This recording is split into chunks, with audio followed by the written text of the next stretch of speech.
Hello and welcome to another episode of North 100, a Canadian Highlander podcast. We're back after the holidays and we're really excited to start talking about 2018 and what we're looking forward to this new year. I'm Serge. Joining me as always, I have Jer, Alex, and Liam. And a reminder that this show is brought to you by you over at patreon.com/LoadingReadyRun. We literally could not do this show without your support. Let's start off, we're always starting off with the best card you're not playing. And up today is Alex. Oh! I just realized I didn't talk to you about this ahead of time, did I? You sure didn't. Uh-oh. So we'll have to come up with something. What's some new spice? I'm sorry. What's some new spice that I've been putting in decks? I've been put on the spot here. What's my secret tech card that I put in everything that nobody knows about? I already did Undiscovered Paradise. Yeah, that's definitely some hotness. Let's narrow this down. Give me a color to work with. Black. Okay. Good start. Okay. Creature. Black creature that nobody plays. Yeah. And we just did Flesh Carver. I just did Flesh Carver. All right, here's a weird one. Black enchantment.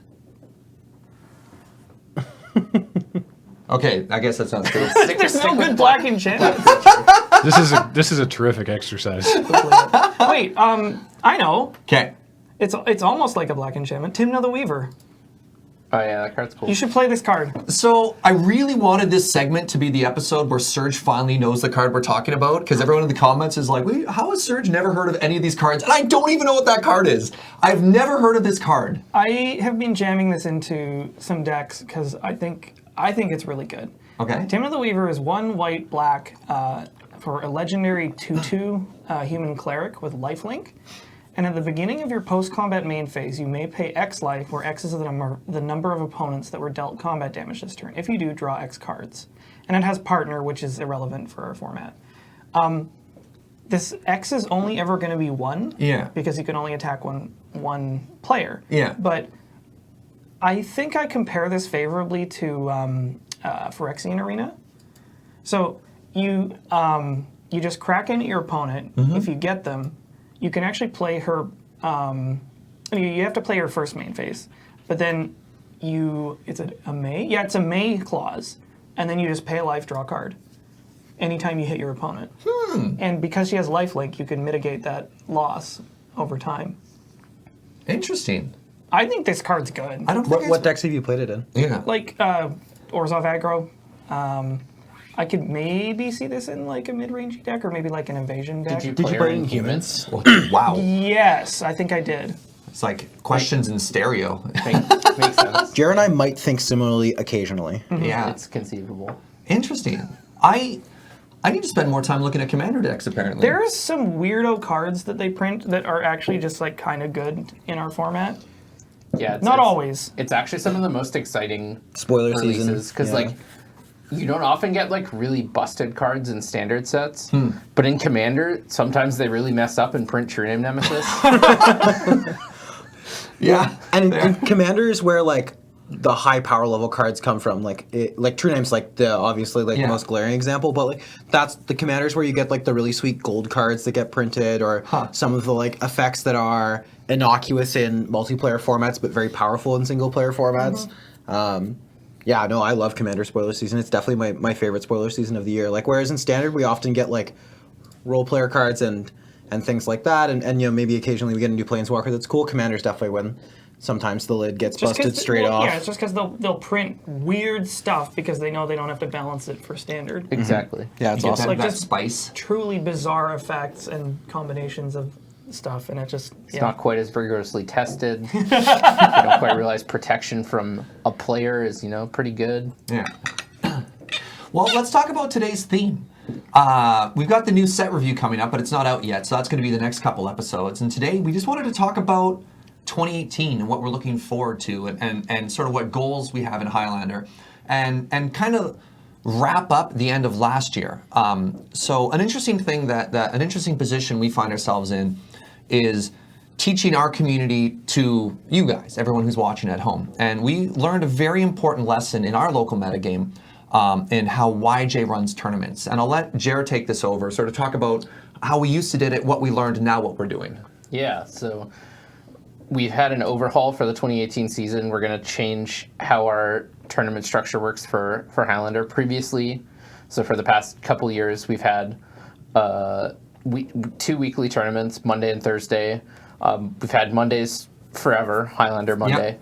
And then we slowly integrated Thursday, I think 4 years ago now. And it was just, at first it was a cat. 4 years already? I think so. Thursday Lander? Yeah. It was a casual night at first where like we had like 6 to 8 people for like the first year. Then the next year we started getting close to 16.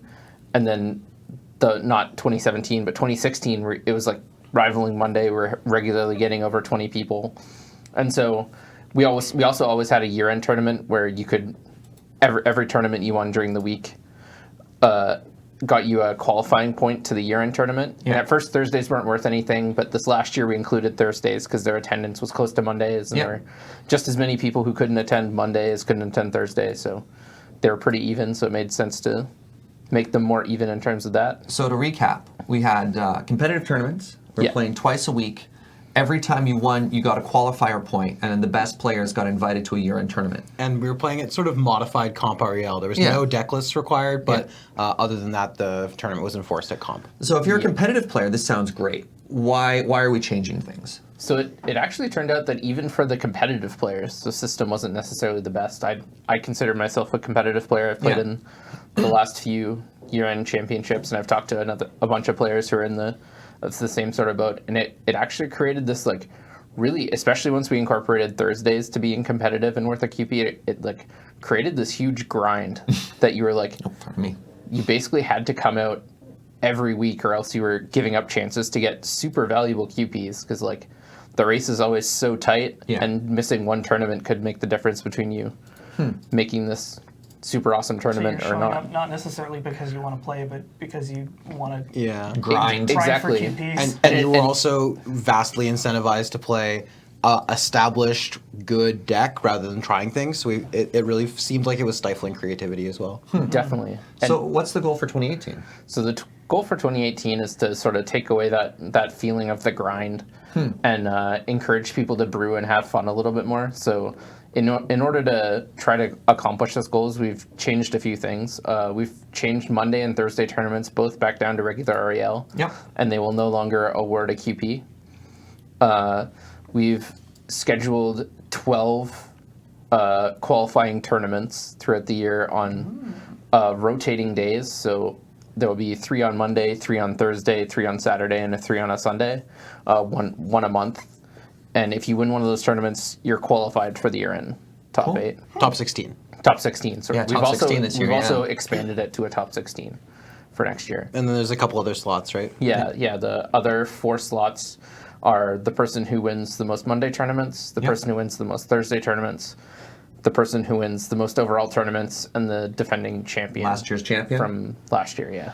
So the reason we decided to talk about this on North 100 today is we've been trying to help people set up their own communities and set up their own metagames and sort of get a tournament scene going there. And we thought this was a really important lesson that we learned because we love Highlander. We love that it's competitive. We love that it's not cutthroat in the sense that you're not there to have a good time, but you're there to play powerful magic and, I mean, and look, if I beat can your kill opponent. you on turn 2, I will. Yeah, and beat your opponent as quickly as possible. You're not really dirtling.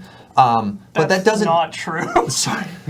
But that doesn't. I dirtle a lot. But yeah. But that doesn't mean that it necessarily promotes the most competitive or grindy possible metagame or tournament structure or store or community. Because that's what we found ourselves in, and ultimately we had to back it off because it wasn't bringing out the sort of environment that we wanted to play in. And so hopefully for those of you watching at home, when you're trying to set up a play group, you can sort of see what we've done and let that help you shape what you want your community to look like. Yeah. Any other thoughts on that? Nope. So with that, I'd like to make an important announcement. Loading Ready Run is actually going to be hosting the 2017 Highlander Top 8 Championship. So I'm really looking forward to that. That is February, help me out? February 4th. 2017 or 2018? The 2017 Year-End Championship. Right. Yeah. Yeah. So, and the 3 of us are hopefully going to be there commentating. Jer's, he's not very good at talking in front of a camera, has some trouble, Jared actually really- qualified for the top 8, where we 3 didn't. Yeah. So we're going to have an 8-person tournament, like we were mentioning before in last year's structure. We awarded QP or qualifier points for the people who won the most tournaments, both on Mondays, Thursdays, and we'd have giant staples tournaments. So went through the grind that we've eliminated and have won a lot of tournaments, a lot of tournaments. And so we're going to see some of the best players that our community has to offer. We're going to be on commentary. We're going to have a fourth person joining us on commentary. I'm not going to say it's Nelson, but it might be Nelson. For those of you who know Nelson from other things, but he hasn't confirmed yet, and he also has young babos, so we'll see what we can do. And I'm really looking forward to that. It's going to be powerful Magic all day long, and for those of you who wanted to see what Highlander looks like, especially at a high level with I mean, we have Pro Tour qualifier, Pro Tour competitors on this, don't we? Like No. Josh Lane, Noel. Nope. What? Neither of them made it. Are you kidding me? Yeah, no Pro Tour competitors They in were this top busy 8. at the Pro Tour instead of playing Highlander. Yeah, that's actually true. I was joking. No, they that crushed doesn't- me on Mondays. I just assumed they qualified. Oh, that's, well... Yeah, It it's, was close. it's crazy when you think of if you know the local scene at all. It's crazy if you know the people who didn't make it. Yeah. You Well, could- like the returning champion, not qualified this year. Exactly. Josh Lane didn't qualify. Wow. Wow. Well, actually, none of the previous champions have qualified. Stefan, Allison, and Josh Lane have all failed to qualify. Wow. Yeah. So we have a new champion. A shake-up in the meta. So we're really excited to be doing this. It's going to be streamed on Twitch. There's going to be live commentary. There's going to be powerful Magic. It's going to be a day of Canadian Highlander, so hopefully you'll tune in and check that out. And if not, we'll likely be posting the YouTube video up afterwards, so you can watch that there. And if you're interested, I'm going to write a short article about each of the players. That'll get posted on my Twitter. Yeah, hopefully maybe some other stuff about the players, but not certain yet. I'll just jump in and say that it definitely will be on YouTube afterwards, just because you said probably. Oh, pardon me. Anytime we announce any Magic event live streaming, the number one question is, but will it be on YouTube? And yes, yes, it will. It's also a unique tournament structure, so you'll have to tune in and we'll explain it. Yes. I can explain it quickly. Yeah. If you could, actually. Yeah, so it's a tournament structure. There's going to be two 4-person pools, and they're going to be figured out day of. So the way it works is, because it's a seeded tournament, first through 8th, based on how many QPs you've gotten throughout the year, the first and second person start out in opposite pools, and the person in first place gets to pick from the bottom 4 qualifiers, so 5th through 8th, who they want to play in the first round. Then the second person does the same. Then the third place person picks either whether they want to be in either pool. So they either get to pick. I get to dodge first place? Or, Yeah, they get to dodge first place, or maybe they don't really mind playing against the first place person, but they really want to be in a pool with the person the first place picked. Yeah. Or they get to pick from the remaining 2 people who they want to be, and then fourth place gets to pick which pool they want to be in. Okay. And they're matched against the other person from the bottom 4 who's left. And how much Magic we playing that day? And so, yeah, a lot of Magic. And so you have these 4 pools and first round matches set. Those matches all get played. Then the winners in each pool play each other, and the losers play each other. The person who wins the winners match is through To the top 4. to the top 4. The person who wins the losers match is out, and then Who loses the losers matches out? yeah. loses the losers match is out. So you have a chance And then- to lose, but then win And that then game? both people Yeah. who are 1-1 in the pool play. Yeah. And then it's the person who qualified first from Group A versus the person who qualified second from Group B. Yeah. I'm trying and you lost me, man. We're gonna need a diagram or something. Yeah. Yeah. Very simply, there's going to be 2 groups of 4. Yeah. In those groups, if you ever get to 2 losses, you're out. Okay. If you ever get to 2 wins, you're into the top 4. Cool. And then top 4 is a regular Magic tournament. Single limb. Single yeah. limb. And we're gonna. I don't think we're gonna show every game. There's gonna be games in the Not background. not We're every gonna- match. Yeah, we're gonna Try have a to- feature for the beginning, and then sort of as it gets higher up in Try the to- tournament, we'll show those ones. I think we're airing 5 or 6 rounds. Cool. Yeah. I And think. Yeah, 2 rounds, 2 matches Yeah. playing at the same time usually, Yeah. and we'll Yeah. be commentating one, and the other one will run in the background. Something We like worked out some of this before, but we'll we talked we'll- briefly. We'll figure it out. Yeah, it'll that. be a More good day. information to Tune in. come. Yeah. Watch this space. There will be much Magic played. Powerful Magic. Maybe. Might even get to see me. If I don't scrub out. So let's talk about our goals for 2018. I hate New Year's resolutions, so let's go with new Highlander resolutions. I probably should have workshopped that before. It's not a lot better. Damn it. Hey, Alex. What's up my wizard sleeve? Yeah, you got any spicy brews you wanna break down? Excuse me. Okay, so powerful Canadian New Year's resolutions was bad, but wizard sleeves is good. No, other way around. A powerful Canadian whatever was bad. Wizard Sleeve was worse. So Serge, you're not going up, we're going down. Wow. All right, Alex, what you got? I rebuilt Black Mold. Sick, awesome. I might try. There was a version that I think it either won or placed very favorably that incorporated a little bit of blue. Yeah, Stefan Januszewski won with this deck. So we call it bug mold? Yeah, I think he called it like musty black mold or something Moldy. like that. Moldy. Musty is Musty, right. moldy, Yeah. black mold. He splashed 2 blue for like Time Walk and like 3 or 4 other cards. Damn. Edric probably. Yeah, I think he had Edric in his Time deck. Walk, He was Edric. also playing Land Grant in this deck. Yeah. That's so weird. What is a Red land field. grant? 1 and a green, you may reveal your hand and show that it has no lands in it as instead of paying its converted mana cost. Yeah. Search that's your blue. deck Is that- for yeah, that's a card from forest. Belter, right? Yeah, it's a Belcher card. It's a weirdo card. So was he trying to play land grant so that he could? It was like a keep, Mox. Like, is it? Does Is it it put the a land Mox? into play? No. Into your hand. That's what he told me though. It's not a. Yeah. So when I lost to him, that's what he signed. That's not how a Mox works. Look, it lets you play fewer lands. Is the basic idea. I feel like that would maybe be better in like a Sorensen shell where it's like you're basically casting the spell for free. But Sorensen, you want to make it of your land drops, so you're And you probably playing close to like 40 lands. I think if you're. Not quite that many. But also in Sorensen, showing your hand is like kind of a prohibitive Oh, right, thing. Like showing them like I Right. don't actually have anything, but I really need this land. I was Like- gonna bluff counter spells, but you can see I obviously don't have Cool anything. straight Yeah. line, bro. Interesting. Cool. What else do I want to? Do you have anything weird you've wanted to build for a while that you might sleeve up this year? Anything weird? It's been a long time since I built Mardu. I haven't touched Aristocrats in a while. Yeah. And I mean, every time there's a new set, I was just sort of like, I just sort of ponder over it. And it's like, is this gonna work? Is this gonna Yeah, work? I guess with every new set, you get that moment where you look at the whole pool of new cards and you revisit all your favorite archetypes. You're like, did any of my pet decks get better? Yeah. Or also like the territory of like Bant flyers, either all 3 colors or just like blue green or blue white. I think there's a lot of territory there because like there's some weird cards that I wanted to play. What was it called? It's this card. It's like not Battle Screech. It's Is it Flurry a- of Wings, I think. Is it a new Oh, card? yeah. What's Flurry of It's Wings? an instant for green, white, blue. Put X. Yeah, there we go. Put X 1/1 white bird soldier creature tokens with flying into play, where X is the number of attacking show you this creatures. one? You did. Yeah. Notably, not attacking creatures you control. And it's an instant. Man, all we It's have an to do is instant. untap and then burn at the stake them. It's awesome.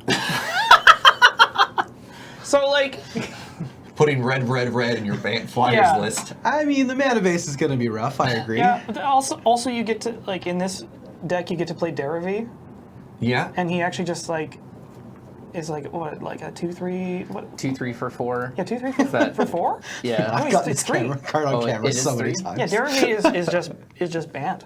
It's just banned. Yeah. Yeah, Derivi Imperial yeah. Tactician. It costs 1 yeah. and Bant to put it into Yeah. play from the command zone. Green, Maybe white, that's what you're thinking of. Yeah, green, white, blue for a 2/3 of flying. Well, that's secretly this card's mana cost. But wait, when he enters the battlefield or a creature you control deals combat damage to a player, you may tap or untap target permanent. Yeah. So you could play him, untap the land you used to cast him, like crack in, untap another land, play more stuff. Yeah, it's this burn at the interesting. stake's getting easier and easier to cast. You get 1 trigger for each creature that deals combat damage. What? yeah, The way it's worded. So it's you get to it's untap a hot. bunch of stuff potentially. Oh man, I saw Derivi, however you pronounce that, in stasis lists. Yep. And the Oh reason man! Oh, this is so spicy with Winter Orb. So stasis, just so everyone's on the same page, I believe is a 2-mana enchantment. It's, Yep, 1 in a blue. It's 1 in a blue, and it basically says nothing untaps. Like Skip the all untap players step. skip your untap step, and on your upkeep you have to play a single blue or double blue. Single blue. Or you sacrifice it. So I saw Derevi and in a stasis list, and I thought, like, oh, that's kind of neat. You get to untap the 1 blue, but I didn't read the each creature part. That's Yeah. That's really yeah. spicy. I'm probably gonna have to build this deck. So your Bant flyers, going back to your whatever that instant was, I Flurry mean, of Wings. Flurry of Wings. I was thinking of it almost like a 3-mana fog, as well, because you could flash in a blocker Yeah, for you could- each you could creature do that's that. attacking in worst case scenario. I mean, obviously. Or like you just take their swing, make more flyers, and then like crack in. Yeah, yeah. You're facing goblins. You do the math. You're like, I'm not quite dead. Yeah. Serge, have you ever seen the card Arachnogenesis? What? Liam is laughing. I'm just confused. What is Otherwise known as Spider Fog. Yeah. Oh Does it wait, do the wasn't same this thing? one of our spoilers? Yeah, it's surprise spiders. Oh yeah. All right. Yeah. Surprise spiders.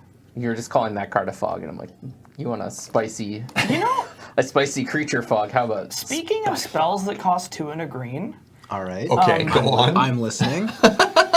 one of the, Dungrove Elder? No, no, sorry. one of the things that I just recently put back into Black Mold is Beast Within. Oh yeah. As just like this sort of answer anything, or Yeah. just like make an additional threat. It's 2 and a green for an instant. Destroy target permanent. Yep. So anything, its controller makes a 3/3 green beast. So this is a way for me to blow up planeswalkers, or maybe just have a flash 3/3. Yeah. Blow up your own land. Yeah. Blow up Platinum Hyperion? Yeah. Get 'em. Get 'em.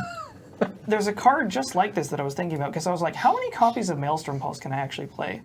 And I thought about, I've never played this One. card, and I've Yes. always wanted to. Song of the Dryads. Yeah, that Yeah, card's good. that's that an card's Allison pretty special. That card's 2 sick. and a green, Yeah. enchantment, enchant permanent. It's a forest. Get a lot of judge calls because of this call. It's a forest. Yeah. It is Yeah. enchanted permanent is a colorless forest land. So this, I mean, you can use this to brick special lands. You can use it to brick Anything. Any permanent. Any permanent. What tends to be the nature of those judge calls, and how do they resolve? Well, you're just like, Slowly. You song a Planeswalker. Does it still have loyalty counters? yeah, you Does it? Yeah. Yeah. An artifact or something weird like that. You know, there's a blood moon in play. What's this? What is this? Oh no! What is it? Yeah. Is it a forest or is it a? It becomes a mountain? It's oh god. It depends on No, the but- order. Yeah. Oh God, no. Yeah. Yeah. Timestamps. Like all sorts of random stuff like that. It's kind of a nightmare. Yeah. This card's art's pretty funny. So, she's like, I'm gonna If you get have a forest and you need to cast a double green spell, you can Song of the Dryads one of your own things to give you a second green to But be you able to pay cast a your double green- green spell but next Jared- The turn. next Oh, turn. The next turn. sure, Not the okay, same I turn. We're not see. talking like those super sick merfolk That's lines pretty. or yeah. That's pretty corner case. I want to a go line. back in time to Beast Within because I Yeah. love Beast Within, and I I figure think that card's good and probably underplayed. there was a good old time in Highlander maybe like 6 or 7 years ago where it was an auto include. It was like Beast Within and Acidic Slime got in every green deck because it just yeah. answered everything. Where is acidic slime these days? It got reprinted as Cost 5 mana. Yeah, what was the Rex no? Sage. Reclamation Sage came into play, and then yeah. Reclamation Sage just kind of made it. Rex Sage doesn't blow up lands though. No, it doesn't. But you're also Doesn't not have paying death 5 mana for a 2/2. Yeah. So Acidic Slime is a 5 mana 2/2 for 3 green. It's an ooze. It has Death Touch, and when it enters the battlefield, destroy target artifact, enchantment, or land. So this card. Really good actually. So this is when we talk about power creep. No, I'm joking. I don't think the Reclamation Stage is like obvious. Well, it's better because it's cheaper, but And like, it's a single green. It's And easier to yeah. splash. It's easier to green Sun Zenith for. but Yeah. But the ooze, like, I mean, it's just different. But like, this Yeah. is the kind of card that more decks wanted because they wanted something cheap Yeah. and easier to tutor for with cards like Green Sun Zenith. Yeah. But Acidic Slime is like also a very reasonable card in certain decks. It's just that I think Reclamation Stage is more broadly playable. But Yeah. But like, I mean, I've done my fair share of slime balling. Yeah, and, well, you used to see Acidic Slime in like pod decks too, because it was Yeah. a nice 5-drop, and then it's printed better 5-drops. Like, Yeah. why would you play it over Thragtusk? Yeah. Well, and Right. the big problem too is that with the pod decks in particular, why would you play Acidic Slime when you could kill them by With podding to PKGK. 5? Yeah, yeah. Like, I could kill your land or you. Right. Well, Oh, What do you got in the cauldron?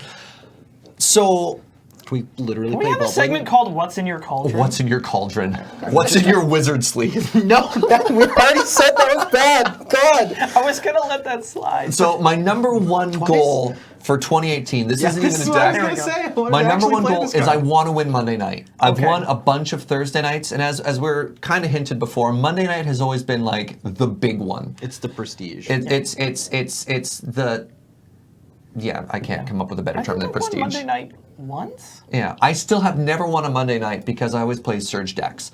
Goal number 2, I want with a to Surge win with a Surge deck. Yeah, like just because I want to win a One Monday time, night doesn't mean I'm changing my Lance ways. is gonna get there. So funny you should mention that. I want to win with Fast Bond. And if I can't win with Fast Bond, I'm going to petition for Fast Bond to 0. You heard it here, folks. Hashtag Fast Bond to 0. I mean, I said this when we were prepping the show. Like, we Yeah. don't want to break your heart every show, but we will. But yeah, Hey, how come everybody's playing Enlightened Tutor all of a sudden? yeah, don't make me hurt you, Serge. Is the hashtag? We have 280 characters now. Is in the hashtag? Is it spelled out ZERO or is it the numeral 0? We'll go with the numeral 0. All right, cool. Say a Hashtag couple of Fast Bond to Just 0. so the people know. Yeah. Fast Bond. No, I love the lands archetype. In particular, I love the card Fast Bond, and if I have to dedicate myself to getting good with any particular deck, I should probably make it a lands deck. I think it'd feel really good to get up there. Other things that I've been itching to brew, I want to revisit Enchantress. Honestly, I haven't played Enchantress since pre-Theros, and I hear Theros block was pretty good for enchantments. There were some. Yeah, just one or two in that block. couple good ones. I don't want to Blossom's good card. Yeah. So we'll see what happens. Is there anything else? I mean, I have some bad news for you about lands, actually. go on. The deck is cursed. What? So you heard the story You heard- last you time heard about about this Pat last week? Pat giving me an illegal deck accidentally. Oh, Yeah. Well, Pat this Monday brought lands himself because he wanted to play lands. And he had 2 crop rotations in his deck. He also got a game loss for having an illegal deck. So it's cursed, Serge. It's not worth it. Just say no. No. We're gonna get there and we're gonna Just win. don't play 2 crop rotations. And I think the real thing I have to do How does is that happen? It's pretty easy to put 2 cards, the So- same card in your deck. But Last week he comes up to me like 2 minutes before the tournament. He's like, I can't find my crop rotation. Do you have one? And so I sell him one from the store. And then the next week he like obviously found his crop rotation and puts that in and put the one he bought in. Yeah. And so he was just playing. So I was playing against Jer years ago, and he was on some blue-based control deck, and I was on, I don't know, Serge right. Dirtle.deck. And he's like, counterspell. I'm like, okay, that happens. Oh, I was here when that And happened. then like 6 or 7 turns later, he's like, counterspell. And I'm like, wait. And we look in his graveyard, and there's already a copy there, and he's just like, damn it. And it's just like, well, womp womp. that's a game loss. Done And that just, several times. Sorry, bro. yeah, and then with Jared, the issue ended up being he lends cards to people. So he's got a deep collection because he also plays Legacy. So he's always running this weird part of like, Right. do I have the card in my collection or do I lend it out? And I'm I like just building really realized quickly. That's the worst top deck. A card you have already What, drawn. second counterspell in your deck? No, You're just supposed to be second singleton? any spell. Well, sure. You're just like, off the top, shit. God damn it. It's just like I lose. Yeah. Doesn't matter what the game state is. Nothing else several matters. I die. As it's mentioned, I play Legacy, so I've done it with like Thalia, Stoneforge Mystic, Counterspell, Force of Will. wonder. Is it Daze. really reasonable to evaluate outside the like medium of what's legal in the format? Like obviously, if I top deck a Yu-Gi-Oh card, I'm gonna lose. That's They bad. don't even fit in the sleeves. They're different sizes. Sure, but like If you like top deck Ace of Spades, then that's worse. That's what you're saying, right? It's like, man, if I top deck this card that's not allowed to be in my deck, it sure is bad. But Like, it is allowed to be in your deck, just not 2 of them. right, if I draw my Blue Eyes White Dragon or my Red Eyes Metal Dragon. Wait, dear. Red Eyes Black Metal Dragon? Holy heck. I'm just really Oh confused man, right now. I gotta get back into this game. Yeah, so those are my goals. I really want to win. I refuse to do it the easy way, which is play good decks. And if I want to be real honest, I probably just need to sit down with people who are good at winning. I'm going to do a tangent for a second here. Oh, no. So I've learned an important lesson. To win at Magic, win at Highlander, you need 3 things. You need to play tight, you need to take advantage of your opponent's mistakes, and you need to get lucky. And part of getting lucky is dodging your bad matchups. So like we said, it's often better to make like an 80-20 deck and to shore up your good matchups than it is to make a deck that's going to go 60-40 because you're going to. So if you're playing these silver bullet decks, you got to get lucky. And so you say that and you're like, okay, it makes sense you don't get there. But then people like Josh Lane, they're winning 20% of the tournaments they go to, and that's insane because we have 40 people turn up for a tournament. I don't know how these people win time after time after time after time. So, like, and this is the part. What am I doing wrong? You know, I have this idea. Is my idea flawed? Do I need to workshop? Is it the metagame shifting? You know, that's that level that I need to get up to, and that's the goal for 2018, while still playing my janky decks.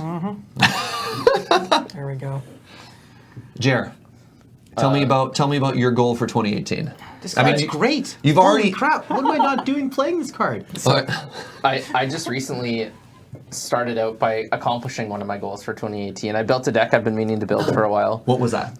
It's a Mardu midrange deck with a life gain sub theme. When we say sub Go theme, on. sub is maybe Yeah. not the most. Did you make reasonable. Mardu Soul Sisters? No. He didn't go that deep. I'm only playing 1 or 2 bad cards, but And one of them But costs Jared's playing life 8 gain mana. matters. yeah. So I'm playing cards like Lichia, Sanguine Tribune, Sorry, who's- what? Lycia. Tell me about this card. 5 is it- and Mardu. Right. Has first strike and lifelink. 8 mana? Wait. correct. Just wait. She costs 1 less to play for each life you've gained this turn.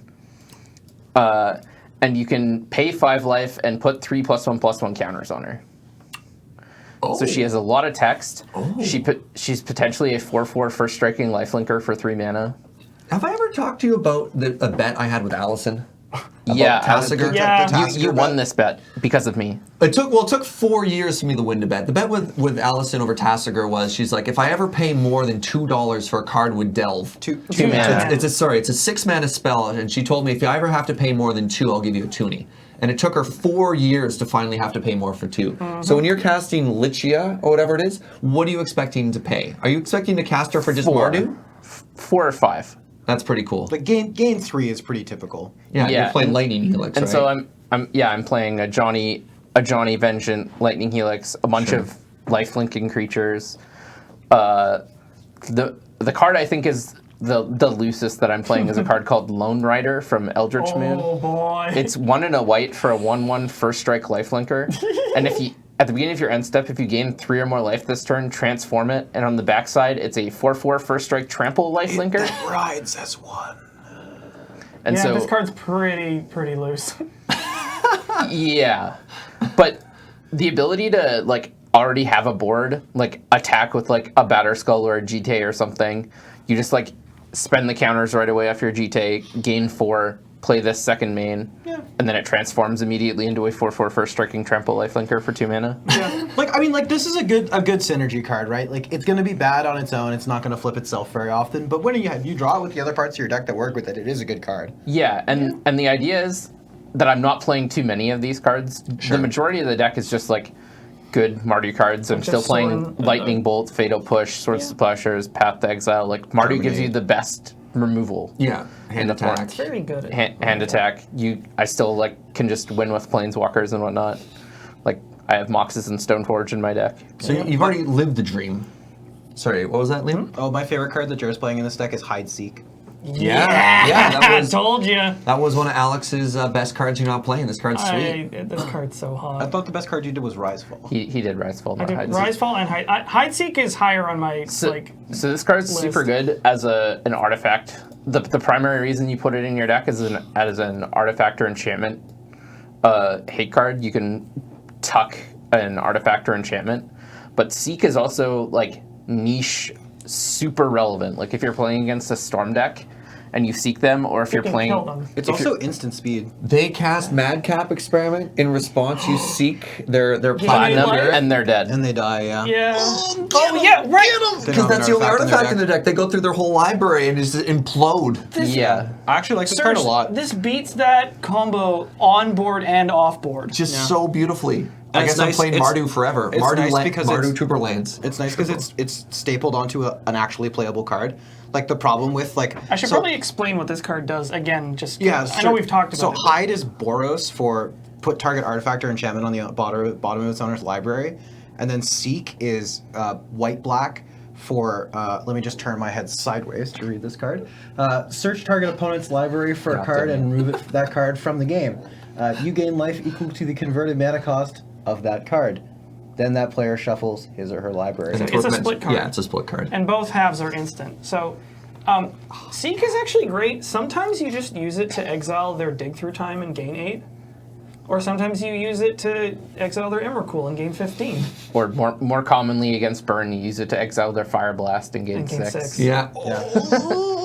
It's like Time Lock. Yeah. Yeah. So it's not like Time Lock. So the nice thing about Seek is like this kind of effect. Like I'm a big fan of the card Extract, and Extract is bad, right? So Extract is so bad. What is Extract? Single blue for a sorcery. Okay. With the same text as Seek, except you don't gain any life.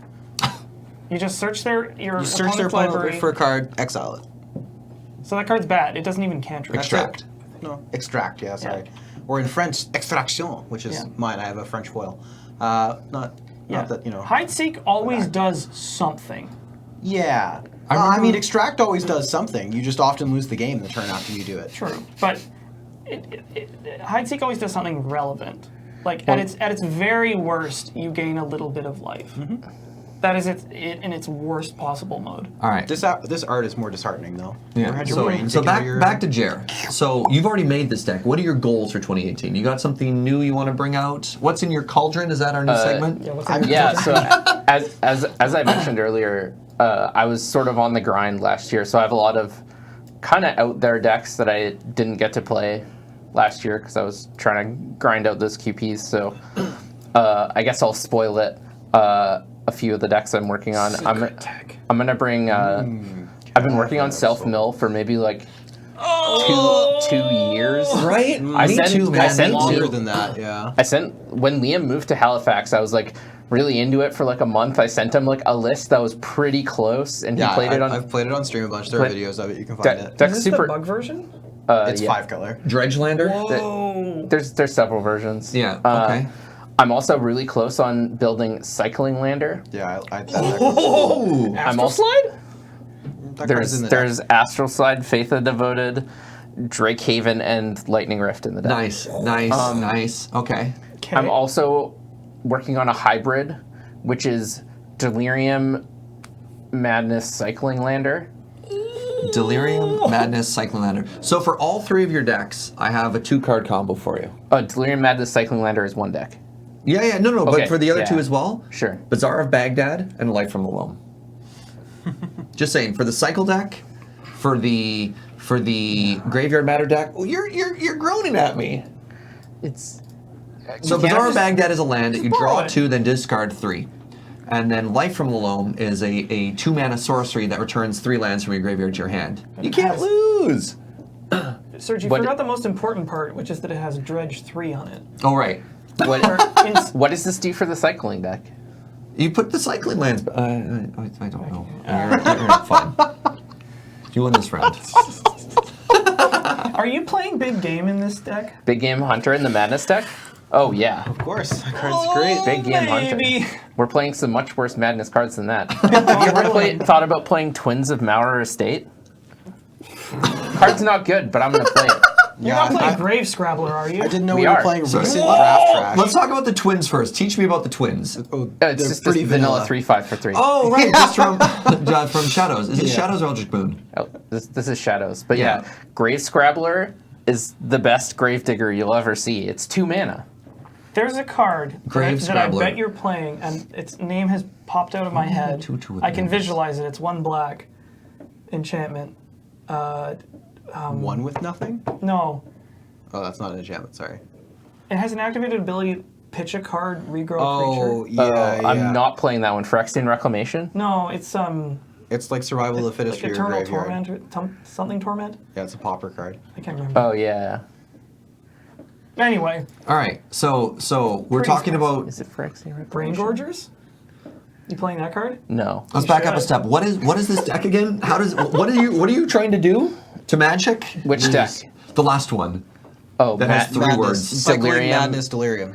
All right, so I first started building it as a Delirium deck, and I was trying to figure out how to best enable Delirium, and then I realized you wanted to end up discarding a bunch of cards, and so I was like, hey, I'm discarding a bunch of cards. I should play Madness cards, and then I put in cards that cared about discarding cards, Yeah. And then I realized when you cycle a card, you discard a card. Yep. And so I was like, yeah, let's play some cycling cards because they say some cards Yeah. say whenever you discard a card. So this is a classic trap in Highlander deck brewing, It is. where you start with one idea and then you're like, okay, this archetype is not deep enough. Tortured Existence That's was the the card. one. Oh, okay. Yeah. So tell me, do we work, want to go Graham. back to this one? What is Torture's Existence? Detective Choose- Stark on the case again. So 1 mana enchantment for black. Pay a black. Choose and discard a creature card. Return target card from your graveyard Target to your creature hand. card. Target creature card from your graveyard to your hand. Oh, I guess this is just Yeah. sets up an engine to sort of let you do stuff. It's like over. survival of the fittest in your for your graveyard. Okay, interesting. All right, but back where we're going. So you start brewing one idea, and you're like, I'm not quite there. I've only got 30 cards. I don't want to get too deep. Oh, but this kind of works. And you're like, all right, now you Frankenstein 2 things together. Now you're at like 60 or 70 cards. You're like, what else would work on this? And then you just like tilt the wheel again. And that's happened to me before when I was trying to build like Enchantress, and I was like, okay, and then let me. Oh, I wanna set up my what's that 4-mana sorcery that regrows all your enchantments? Replenish. You're like, replenish. Replenish is this amazing card in Enchantress. Now I want to put things in my graveyard and I have life from below. And you're like, no, what have I done? And it just starts tilting away and away and away from where you're going. You're like, bring it back. Sorry, I got on a big digression. Although, there. I mean, you could also argue that combining similar enough themes could make it work. Oh, that's the key to success when you're trying to build It's something like new. there's not enough cards to make like a Madness deck work. Yeah.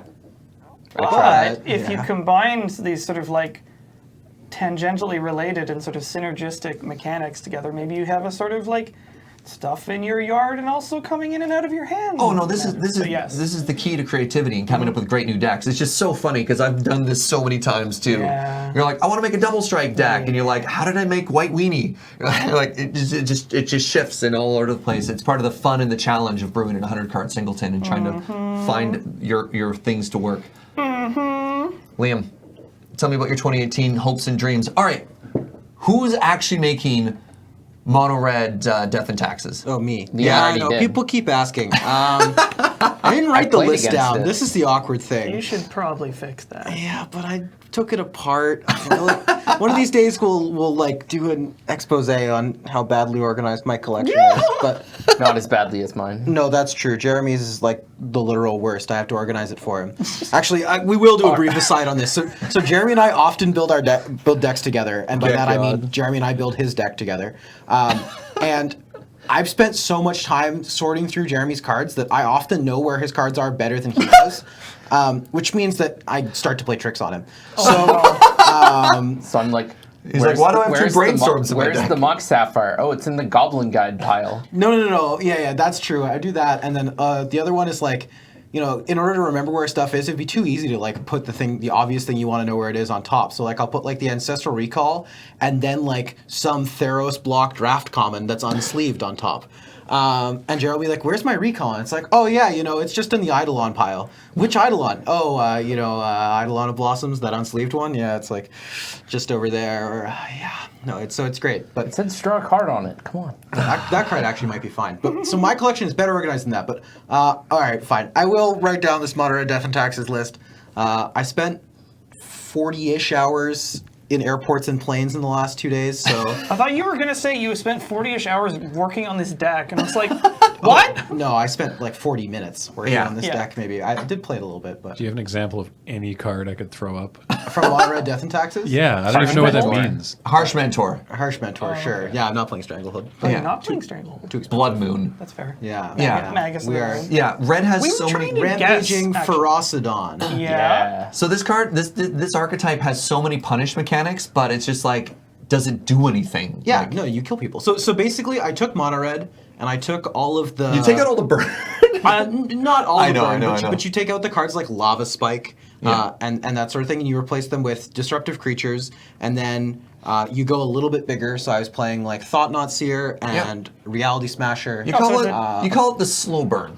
But it's not even it's not even really burned. The idea is that these red hate bears are only good when you can leverage your opponent's life total. So like Harsh Mentor in a deck that isn't actually trying to kill your opponent is no good. But when paying 2 life is a really big deal, then it becomes considerably better. So unlike like white Death and Taxes, where the point is like you kill all their stuff and you make all their stuff hard to play, and by like killing their Oh, I lands you make things understand. more difficult to play. The point with this is like you play their Harsh Mentor, they end up paying 4 life to crack their fetch And then you lands. crack like Zozu the Punisher as well, Right, or something yeah. like that. When you make everything cost life, all of a sudden, when you play your burn spells, you just don't need nearly as many of them, right? Like your Zozu price of seems progress is really killing them good. from 10 because they've had to spend 10 life to get their 5 lands I and play, think let seeing alone these two interact with you. cards may have answered my question already, but do you play Tunnel Ignis? No, Didn't think so. Yeah. The it's card's a little too narrow. So No bueno. the But funny I'll thing post the about list. mono red death and tax is you're like, man, mono red just isn't good enough. How can I make it worse? well, maybe Well, not no, that- it's that- just different. It's Yeah, just- that- that's it's true. just I different. suppose that's a harsh way of looking at it. Like this list is obviously sweet, but I try and think about like what does mono red death and taxes beat that mono red isn't beating? It's way better against mid range. Yeah. Exactly. Mono red's bad against mid range, and this deck it's my favorite matchup because the problem with mono red is that they often will fold to a card like Thrag Tusk, whereas I just like kind of snort when that happens and then attack them with my Glory Bringer again. beep beep. So Because Mono Red in its current iteration is playing like the 12th shock Yeah. effect, and when you have the ability to cast Seek, or if you don't have a removal spell to kill a 2/3 lifelinker right away, Right. or your opponent casts a Thrag Tusk, that undoes Maybe three cards. two, yeah. maybe 3 cards worth of value, and you're relying on these super cheap 1-drops, sometimes with 1 power, to deal 2 or 3 damage to your opponent. yeah. And Liam's eschewing these lower power cards. Like the average power level of the mono red Death and Taxes versus mono red in a vacuum is Yeah. so much higher. Yeah, well, every card is better. That's, But Yeah. but the converted mana cost of his deck is also higher. So like Yeah. And Again- then the other thing is that the deck is a better high roll deck. So like when you draw your power, or when you draw like Mana Crypt, for instance, like oh, you have just nuts hands. right, you can Yeah. just Blood Moon people on turn 1, that sort Yeah. of thing. So they die. and you also have a better chance against the fast combo decks because sometimes like against eggs, if you draw your Harsh Mentor, Yeah. they probably They're just just lose. dead. They lose, yeah. So anyway, so I'll put that list together. You got me. I cannot wait to see it. I might play that one. So time. my Yeah. other goals for 2018 suck less. Sort of what so I Get good? Turn like down in the the 2016 suck. in 2016 Yeah. I didn't play basically any Magic. I played on stream and then my computer broke and then I stopped playing Magic Online, and then when I was living in Halifax I did not play very much Magic. Okay. I took my talents to other games. So when I came back to Victoria, I was like pretty raw on Magic, and so like I found that when I was playing Highlander, I was just like not playing well a lot of the time. So yeah, goals for 2018: play a little tighter, hopefully lose fewer matches to myself and more matches to my opponents. Yeah, I'm guilty of that. Yeah. So like for instance, we were talking about Stefan Januszewski winning that tournament with sort of bug like blue black mold. He should not have won that tournament. I punted against him when I attacked with my Mirren Crusader against the green black deck, and let him connect with a Umezawa's GT and kill my Mirren Crusader against the green black deck. Oops. Yeah, so like things like that, right? Like just would like to play better. I want to kill people with more cards they've never seen before. Yeah. So like just before the turn of this year, I like killed Robin by berserking my Delver of Secrets. That was pretty good. I want to do more stuff like that. You're killing Alex here, man. Well, he'd never seen it before, so that's Holy fine. Already moly. achieving my goals. Yeah, like I don't know, like I'm really excited about the change in tournament structure because I don't mind playing good decks, but it drives me nuts to play them all the time. And Right? with this new tournament structure, I am excited to brew a lot more and to play even more off the wall stuff. I've already been planning on solemnitying some people. Maybe playing some Solemnity more. depths. Yeah, and playing it with like playing the Phyrexian Unlife with Ad Nauseam and fitting that combo into the Ad Nauseam Unlife shell. I don't know what he's talking about either. It's fine. It'll be secrets for the future. well, no, we don't have to get into the Solemnity combo. plus Oh, unlife okay, means fine. you can't die. Yeah, I mean, I figured as much. It's either a you can't lose combo or you're an instant win combo. We can use that as a story for another time. yeah. That's So all good stuff. this card's cool. Right. Sick. Yeah. Right. I understand. Yeah. Okay. Yeah, but that's like more or less it. I don't know. Kind of like to kill some more people with some infect cards. That'd be fun. You haven't done that in a while. Yeah. Infect Lander is pretty dope. Yeah, I'm not sure about that, but I'm hoping it's it'll You get know what better. Infect folds to? Everything? The Solemnity deck. Yeah, it's not good against that deck. You can't beat yourself. So the last time I played Infect, round 1, I played against the Malira deck, right? Like played against Pattern Rector. My opponent got Malira into play with 9 poison 2 games in a row. You're like, that feels bad. Then in round 2, I played against another Malira deck. And then that happened again. And then in round 3, I played against Goblins, and I drew 29 points over the course of the first 2 rounds. So for those counting at home, that's almost all of my points. There were multiple games where I drew Demonic Tutor and Vampiric Tutor and still lost. What is the best build for Infect, you think? I think there's a bunch of different options. If you want to try and play the tempo deck that's sort of interactive, you want to be Bug. If you want to be the combo version, you want to be Jund with a lot of pump spells. And if you want to play the really all-in version, you want to be 4-color with 3 Moxen. But I think all of them are reasonable. I think that the one that's the most likely to 3-1 is Bug, and the one that if you wanted to try and win a tournament, you should probably be playing Jund. Because the Jund version is the one, or Jund or 4-color, they're pretty similar, but those are the ones that you could reasonably expect to high roll your way through an entire tournament. If you drew well enough, you could win a tournament. I don't think the Bug deck is powerful enough to, even if you drew really well, you're eventually just going to run into a matchup that you don't have the speed to win. Yeah, Arlo's 3-1 with that deck a lot What of does Red times. get you? What's A that? bunch of the pump spells, double strike spells. Red gets you the that double kind of strike thing. stuff. Right. Yeah, it doesn't get you more creatures, but it gets you more tricks. It does give you 1 creature. Colossal Might. It gives you the 2 mana, 2 in a red, first strike, 1/1, or 2/1. I don't even know what it's called. It's Festerhide Boar or something. Actually, it's Festerhide Boar. I do know what it's called. But there we go. mine's Japanese, so I don't read this card often. But I'm pretty sure it's Festerhide Boar. Maybe I'm wrong. I think you're thinking of this is Festerhead Boar. I think Good you're thinking lord. of Flinthoof Boar. No, Flinthoof that's Boar the is- beautiful no. pig. Beautiful pig. It is How this many one? pigs are there? No, Flinthoof Boar is the beautiful pig. This thing's repulsive. He's the most majestic pig. That pig, on the other hand, now that's Flinthoof Boar is just good-looking hog. a thing Remind of beauty. me what you're looking for. 2 and a red for a 2/1 first strike infect creature. It's not a boar. No. What is it then? Let me find Is out. it a regular pig? No, I don't think it's a pig. I mean, it's a weird looking one. Maybe as I I'm just said, gonna look for all the red infect cards. There can't be that many. there's one. Razor Swine. I knew it was a boar. See, is a boar. I told you all. Anyway, so yeah, Razor Swine. It This doesn't is say boar in its name. My All bad. right. No, but fair enough. Anyway, so this is the one red card you get. But yeah, so I don't know. Maybe play some Infect. That sounds fun. Get some Blazing Shoals out again. Oh, baby. That Love kind it. of stuff. I wonder. There's an infect pinger. Yeah, I've the one never. 4 mana 1/1. You know, it occurs to me I've never built Infect, and I almost have the cards for it. I don't Do know. you have I all think the random Infect that's cards? what I was gonna No, say. but those are all cheap, except for Inkmoth Nexus. No, a lot of them. Yeah, They're just hard to find just as well. Inkmoth Nexus. But there's no other expensive ones, are there? No, that's true. Skitherix. I've got a Phyrexian Vat Mother if you need one. Yeah, I I don't should, know. I should I look think- at the list and see how much it would be There's because I have more- Moxes and I have Berserk. But the weird things are these the exalted cards you don't really think of. Pendelhaven, there's a lot Noble of cards. Hierarch. Yeah, Noble Hierarch. There's most of those. Yeah, okay. Alex's collection is Probably- sick. Yeah, I could probably. I think there might be a Pendelhaven for sale at Gauntlet that I was thinking of getting. Well, we'll see. You're probably closer than you think. Yeah. Like we're saying, but there's a lot of weird. Skitherix actually too expensive. Funny you should ask. I've seen people don't play need it, but whatever. Skitherix is also like $20, and Pendelhaven's like 12. 12. Yeah. Okay. You're in. Well, Alex, that's any last resolutions before we start wrapping this episode up? Have more fun playing Highlander. Yeah, I think that's. I think we're all in agreement of that. And with that, we should really end the show in Yeah. a hurry.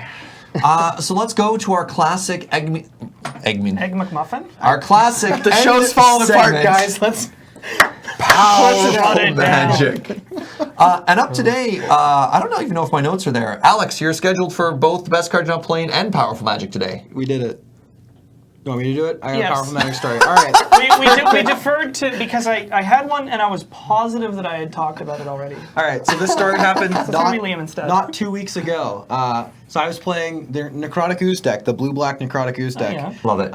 It was round 4, and I was playing against Mike Simpson, the man who has played the most Necrotic Ooze, probably. He's played really a lot of that deck, has pioneered a lot of the changes. So he's also playing blue-black Necrotic Ooze. And we talked about this deck in the combo episode recently. We did, yes. Yeah. In the Reanimator episode, we talked about it. Yeah, right. And Just remind. Sure. So Necrotic Ooze is 2 black for a 4/3 ooze that says as long as Necrotic Ooze is on the battlefield, it has all activated abilities of all cards in all creature cards. all creature cards in all graveyards. This is the important text. Oh dear. So this matchup's weird. The ooze mirror? The ooze mirror, and particularly the blue-black ooze mirror, is weird because basically you're both trying to set up Buried Alive into a reanimation spell. So Buried Alive is the 2 and a black for sorcery that puts 3 creatures into your graveyard. And the reason for this is that the blue-black version is not very good at incidentally getting cards into the graveyard. Like the green-black and the bug versions can just kind of like self-mill their way to the combo. The blue-black version doesn't. It's like a combo control deck that looks to assemble Buried Alive plus reanimation spell. Now here's the problem. If you play Buried Alive and then they play Necrotic Ooze, you die. If you play Buried Alive and they reanimate your Necrotic Ooze, you die. If you get some of the cards for the combo and they put the other cards for the combo in the graveyard and the Necrotic Ooze in play, you die. So you have to delicately dance around this issue, and suffice it to say, in Game 1, Mike did not. In Game 1, did you both know you were in the mirror? Yes. Okay, so you both had that information. That's good and to what know. was funny is that we sat down and Mike was sort of like, yeah, I mean, I guess I don't really know what you do in this matchup, and I was kind of like, I don't know, it's definitely really weird, and like, you know, we're just having fun. We're 2-1. We're not super worried about the result. You know, we're just chatting. And so he goes like, turn 1, Swamp, Vampiric Tutor, go. Wow. And then turn 2.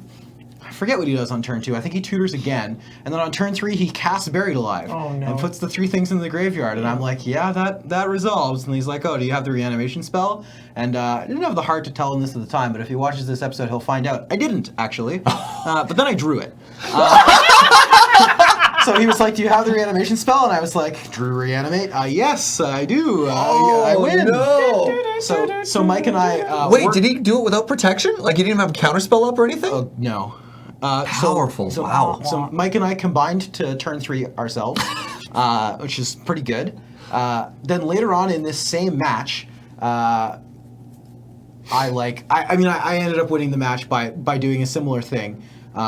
But in the same match, I hemmed both of his cards that were good. Basically, he had like a reasonable hand, which included a duress and a counterspell, and then I hemmed him, and he didn't have a duress or a counterspell anymore, and then I killed him with Limb Duel's Fault. But the first game's really the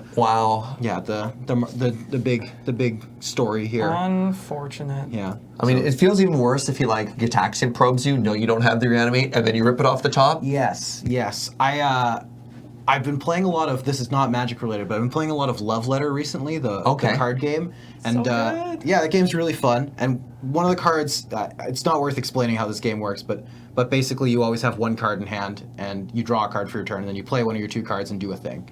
And one of the cards lets you see your opponent's hand. Okay. Which means you'll often look at your opponent's hand, and then you know for the rest of the game that they're just drawing the best card against you every single turn as you die, as they handmaiden again and again and again when you know they have the princess. A little love letter inside. It's baseball for It's you. a good.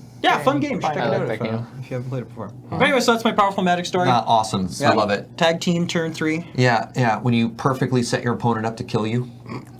Yep. Perfect. Yep. All planned. Well, that's our episode, everybody. Happy 2018 to everybody. We're really looking forward to this. You can expect the Return to Rivals of Ixalan set review coming up next, because we definitely want to see what new cards that are going to make their way into Highlander. Spice. There's some real spice in there this are upcoming nice set. I hope everybody's there. Let us know if you've got any goals or whatever. I'm really looking forward to the next couple episodes we're going to be doing on the show here. So thank you for watching. Once again, this show is brought to you by you and your support over at patreon.com/LoadingReadyRun. We literally couldn't do without your help and your support. Yeah, thank you so much. We'll see you next time. We'll bug Jer for that Mardu list and put it in the, down And below for for the you. mono red one. And for the mono red. I almost got away. We'll have 2 lists for you down in the Not description this below. time. Thank you, and see you next time. Bye.